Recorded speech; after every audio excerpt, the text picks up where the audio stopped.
Dieter Meier, welcome to the Executive Talk. We meet in one of your restaurants, in one of the places where you sell your wine, your meat, everything that you grow in Argentina.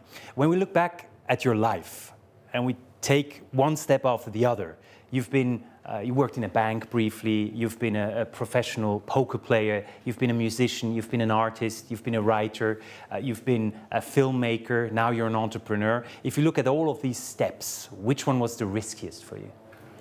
Which one was? The riskiest for you. The riskiest was one of my flops, actually. I developed the first fully digital mixing console for music and sound. We were the leading company, but the jump from B2B to B2C never took place. Okay. Also, I had quite bad luck. Some of the big TV stations, CNN, one of them, they used my consoles, and they had ordered more of our consoles, and Fox had ordered our consoles, and something very crazy happened. George W. Bush gave a speech, and two ladies who interviewed him forgot to take off their microphones. And the guy who mixed it was very interested in listening to the talk of these two ladies who were telling sort of kinky little sex stories. Mm-hmm. And then the guy was listening to it, but what the mixer, but what he didn't know was that this was over George W. Bush's speech. It was a scandal. And they asked us, CNN, that we should take the blame, right? And then they would stick to their order of another 6 consoles or whatever. And we had to do this, yeah. Result, they canceled the consoles anyhow. It wasn't our mistake. Okay. And all other companies, I had about an order of about 25 consoles canceled because we took the blame. So that was bad luck. That was one of the failures. But it's quite telling that you talked to us about failure or one of the flops. I mean, it's fair to say that a lot of things have been very successful, but you were never afraid to take risks in your life because you always started something new. No. I was very often very afraid, of course. Uh-huh. I think it's, of course, you learn. It's like somebody who climbs mountains. You know, you learn how much risk you can take and still be reasonable. You don't do things that are totally crazy. But every new territory on which you do something, and that was always my thing, I never followed other people, it's a risk, you know, and you should calculate this risk, and you live with the risk, and sometimes you're even scared. With my chocolate project, you know, I'm building a big factory now. At the beginning, it was very, very difficult. Everybody said it will never work out, and it's a method that has been unproven. Mm-hmm. And the big boys. It's kind of a new chocolate with more taste. Yeah, absolutely. You know, all the taste of the chocolate that you eat now comes from Givaudan. This is an artificial flavor of vanilla or whatever. And I'm the only guy who has 100% of the aroma from the cocoa bean because we have a cold extraction. The normal chocolate procedure is a hot process. First they toast the bean at very high temperatures and then they grind it endlessly to get rid of the bitterness and the acidity. But together with that they lose all the aromas, practically all the aromas. If you have like an 85–90% black chocolate, you might get a little taste of the aromas behind a wall of bitterness. And we can produce 85% dark chocolate with absolutely no bitterness. But when you say that was a risk, and you had some risky business as well, on the other hand, can that be the secret to your success as well? That you went to places that nobody other, you know, no one else dared to go. You went to Argentina quite early, not an easy country to deal with or to make business with. Is that part of the success that you said, okay, Dieter Meier is going there because nobody else dared? Well, yeah, I was always looking for like new ideas and situations that have not been proven. That is for sure. Also in agriculture, you know, the way I make my wines there, the way I make my beef there, the way I make my nuts there, the way I make the honey, it's all 100% natural, yeah. And Argentina is not very much on the natural trip. You know, they have a lot of feedlots for their animals, and a lot of the products are like world market commodities, and they do not really care for the quality that's possible. Yeah? And especially now with my nut plantations at the Rio Negro, we were the only one who did this there. I found this wonderful river when we traveled in these small little airplanes down to where I have a sheep farm, and I always said to my people, why is nobody doing anything with this wonderful water from that river that goes unused from the Andes into the Atlantic? At one point we landed and we looked at the land. I had then my terroir specialist, the territory specialist. They said, Dieter, you're going to make very good nuts here and you're going to make very good wine.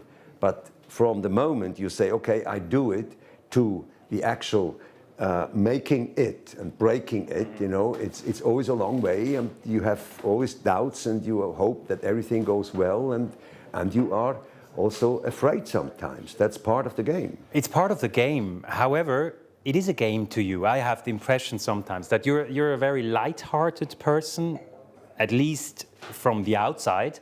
Does that help in a way as well, that you don't overthink things when it comes to business, that you sometimes think, okay, let's try it, let's risk it, even at the risk of being a failure? Yes, my nature indeed is kind of prepared to take risks. You know, I have this from my father, who grew up. Who was a banker, by the way. He was a banker, but he grew up under very, very difficult circumstances. He was almost an orphan, and he was a very talented young guy who then had a career as a banker. And he always took risks, you know. And you know, the secret of taking risks is that you learn to recover after you have fallen, you know, after you fell. You know, this is because everybody who takes risks eventually has a failure, and you learn more of your failures than you learn of the things that work out. Now, of course, you're in your 70s, if I may say so, and you know that it has been successful, most of the things you have done.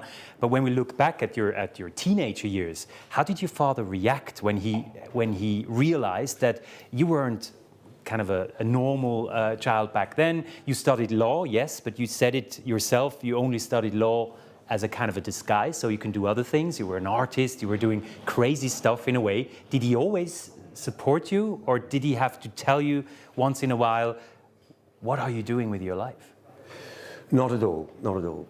Both my parents, my mother and my father, they always loved me, they always believed in me, and even when I did very crazy pieces on the streets, and my first museum exhibitions were like not easy to understand for them, but they never ever tried to tell me, Dieter, you have to become an adult now and become serious or something like this. They were always proud of me, even though my way was a different way. I always had very long conversations with my father, political conversations, and we always respected each other. And there was never any, not even the smallest expression of doubt, or what is this guy doing, and is he going to be a total failure or whatever. Even when I played poker, and more or less professionally, and I didn't hide it from my parents, my father would say, well, if you survive at a poker table, poker is of course no luck game, it's a strategic psycho-terror game, you know, and then you learn something, you know. I mean, it was never ever a problem. Since you speak about your poker career, one thing that you have spoken about is the addiction, that you were addicted to the game. Absolutely. You had a long time coming off that addiction as well. When you look at your life, a lot of things that you've done, is it a kind of an addiction as well? That you were almost chasing new ventures, new adventures, new challenges? Is that a kind of an addiction? I say there's a fine line between passion and addiction. You know, passion, you still have some room to maneuver if you are addicted, you are totally addicted. But if you're addicted to like a chocolate process, like me, for example, for 2.5 years, I didn't know, does it work on a big scale? If you're addicted to a woman also, you know, you're kind of helpless, you're addicted. If you're addicted to poker, and there I have a very clear opinion, a gambler is addicted to the escape from the real world. A poker player is like a boxer in a boxing ring who is busy surviving, and behind the boxing ring there is no world. And for me, it was an escape from the real world, because I didn't have a clue what to do with myself. You know, I was kind of lost and running away from all kinds of things, from the bank where I did some whatever 6 months, and it was not that it was clear that I would become an artist or a musician or anything. I simply did not know what to do with myself. And then, if you enter the ring of poker, you know, you are safe from all the questions about what you should do with your life, you know. And this was a true addiction. Of course, I was lying to myself. I had a shoebox, and I always said, "Man, this is full of." I was more on the winning side. If it's full of notes, I stop and I go to Morocco and I write a novel. But I was lying to myself. Yeah. A gambler wants to win only so that he can gamble again the next day. But getting off that addiction probably taught you discipline, and you needed discipline in other ventures as well. So looking back at that period, getting away from that, did that teach you something about your entrepreneurial spirit, about how you do business, that you need a bit of discipline, you need a bit of a kind of a strong will as well? Well, a poker player, as you see now in these big tournaments, has a lot of discipline.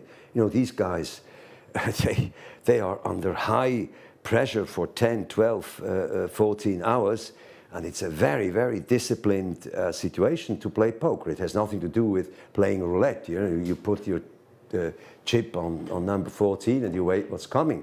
In poker, you have like, you get your cards, and this is your fate. But what you do with it is your free will.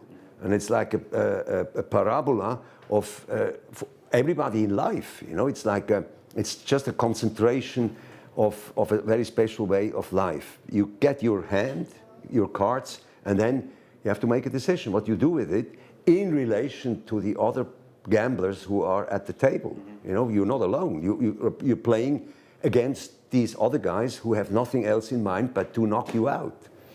If we look at your cards in life, they were different cards, as I said, different careers, different career paths. If we take the musician, Dieter Meier, who was very, very successful with his band Yello, of course, what did that life, that path teach you for your venture now, for your life as an entrepreneur? Did you learn something in the very tough music business that helps you now in the probably as tough wine and cheese and meat and nut business? Well, I never ever wanted to be a musician. You know, it was a pure coincidence. My first action as a so-called artist was I made very crazy so-called experimental films. And as I had no money to create music with these films, I would sit in front of the screen when they were screened at sort of avant-garde festivals, and I made all kinds of noises live to my crazy little experimental films.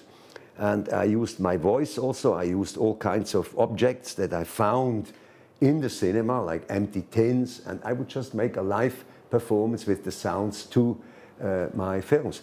And some crazy producer thought that I have a voice for a punk singer, and he wanted me to work with a punk band that he managed. Yeah, and this is how I got into. By coincidence, almost. Total coincidence. I mean, my whole life is full of coincidences. If I tell you how I made my first movie, you won't believe it. If I tell you how I had my first big museum exhibitions when I was 26 or 27, you won't believe it. It was all a coincidence. A friend of mine now made a film about me over the last 30 years, and he had some crazy important title, and I hated it. And I changed the title into the title Dieter Meier, A Coincidence. But that's so funny. You often talk about that. And when I look at your life, and you said as well, you know, I can't give up my job because I don't have a job per se. And everything happened by coincidence. But if we look at all that you've achieved, I think you must have been driven anyway, and you must have had a plan. Or was all that really just happening by chance? That is actually true. Yeah, I'm always surprised that I have this focus. Once I have I made a decision. I feel like really I'm a lazy guy basically, you know. But I compared this. I'm sitting next to a river, and this river brings all kinds of things down the river. If there comes a log of wood that I like, I jump into the water, and then I'm surprised that nobody can take this away from me anymore. I surprise myself each time, because my nature is not that I'm a tough guy who works very hard and is, but if I ever say yes to something, like to this chocolate thing, since 4.5 years now, I'm developing this, you know, with the patents. It was difficult with the high school that developed it. It was difficult with the people who built the machines for me. It was difficult. It was lots of difficulties. And I surprise myself to hang in there. Really, I'm always surprised. And music came like a total wonder and a total coincidence. You know, we had one first hit in the US, only with the black population, and only thanks to Frankie Crocker. We produced about 200 so-called maxi singles with a song called Postage. It was all on one note. It went, standing at the machine every day for all my life. I'm used to do it, and then it is the only thing I want. It says to rush, push, cash, and so forth. I still have that maxi single, by the way. And the black kids, they loved that song. And overnight we were stars in the black community, and they all thought we were two black avant-garde rappers from the West Coast, you know. And of course, with a natural born hit, thanks to Frankie Crocker on WBLS, you know, we had this huge hit, and we signed sort of important contracts. And thanks to my partner Boris, who is an incredible musician and sound inventor, we from there on had a very playful career. But it was never a kind of a career of people who work hard to get somewhere. It was fun. It was like two kids in a sand tip by a beach who play with all kinds of objects. But as you said, a successful career, as with other things, very successful. That brought you money as well. What's your relationship to money? Because I know you're always in the ranking of the Bilanz every year of the 300 richest people. And the poorest of that. But you hate it because you wanted to get away from that list. You said, take me off. That's not interesting for me. No, I mean, why is that? I couldn't care less. But for my children, it's not funny if your father is listed as one of the wealthier guys in Switzerland. You know, I mean, we are all rather politically not on the right side, but on a liberal left side, and I think it's not fair to be listed. But you cannot protect yourself. They are allowed to do it, even though they don't know exactly what you're worth. But they make an estimation, and that's it. But what money means to me, it's a cliche to say this, but money means to me the freedom to climb another mountain. Are there still many mountains to climb? I mean, as I said, you're in your 70s, you could stop any day if you wanted, but there are still mountains that interest you, right? Absolutely. Yeah. I'm a totally addicted filmmaker. Yeah. Because of Yello, I managed this band, and together with Boris, of course, he was the spirit of Yello. I was the singer, songmaker, and video maker. But it was sort of a lot of work, a lot of engagement, and I have not made a movie in a long time. My first movies were quite successful, and mainly I enjoyed it incredibly to be on a movie set. It's like, you know, I'm always full of doubts when I do something. I always doubt, and I have to overcome my doubts. But when you do a movie, you wake up in the morning, you go to the set, and you have to make one decision after the other. You cannot doubt everything. And should I, and may I, or should I not? No. There is decisions necessary practically every 20 minutes. So I'm freed from my doubts when I make a movie. And I love it to work with actors, and I love it to also improvise. I mean, improvise, of course, you have a script, but the script is one thing, but you have to feel the atmosphere and the moment, and then you can start directing. You know, it's not like a military attack. It's a different thing. But it sounds like you have another project in your mind. Does that really mean that Dieter Meier will never stop working, or can you imagine yourself being a retired? Now, for me, working is like a holiday. You know, the biggest pleasure I have is if I can move something from A to B. Even when I was a young boy, I enjoyed cleaning shoes, for example. You know, I truly enjoyed it. The dirtier they were, the bigger was the difference between before and after. And I became like a dishwasher of prime quality when I was about 6 years old. I loved it. I never played with toys. Actually, I was thrown out of the kindergarten because I couldn't fit into playing with what they played with, you know. And then as a very young guy, I went to the first degree in school. You know, my mother had to go to the psychiatrist, and he just said, well, this guy has to go to school, you know. So for me, work is always a true joy, and this is like the privilege I have in my life, that I did not have to sell my brain and my hands, but I always had kind of a choice to bite into some wooden log that's driven down the river and kind of make my choice. I mean, it's sometimes also a little bit of an illusion, because I think there are higher forces and you believe you made a choice, but really I think the situation is not that clear that you made a choice. I mean, I'm just visiting this planet. You know, I'm here for a couple of 10,000 days, and it's for me, life is a holiday from being dead. You know, really. You know, I truly enjoy, even if I'm beaten, even if I have all kinds of troubles. Even if I have sleepless nights because of things that don't work out, I even enjoy that. You know. Since we're speaking about life, last question in this interview, you talked about your father, and one of the legacies of your father, funny enough, is a financial one, because he advised you how to invest, for example, and you did an investment, for example, in Orel Füssli, which still stands now. You're the second biggest shareholder of Orel Füssli, doing the Swiss money, of course. You invested in companies that he advised you to invest in, but probably more importantly for you, as you spoke about, he told you how you could live your life. He told you that he would believe in you, whatever you do. When you look at your legacy, final question, as I said, you have 5 children. Yeah. What do you want to leave them for the rest of their life? You know, I don't believe in education. Kids are very smart, and they learn from who you are and not from what you say and what you try to teach them. You know, I very much believe that the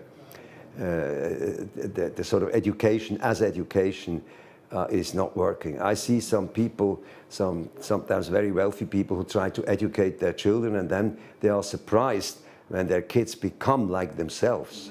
You know, they see the mirror of themselves, because the kids look at who you are and not what you say. And we never, my wife for 44 years and myself, we never educated the children. I mean, we protected them from doing stupid things and taking too much risks, you know, but that was about it. The rest is just being there, being yourself, and then the kids become themselves.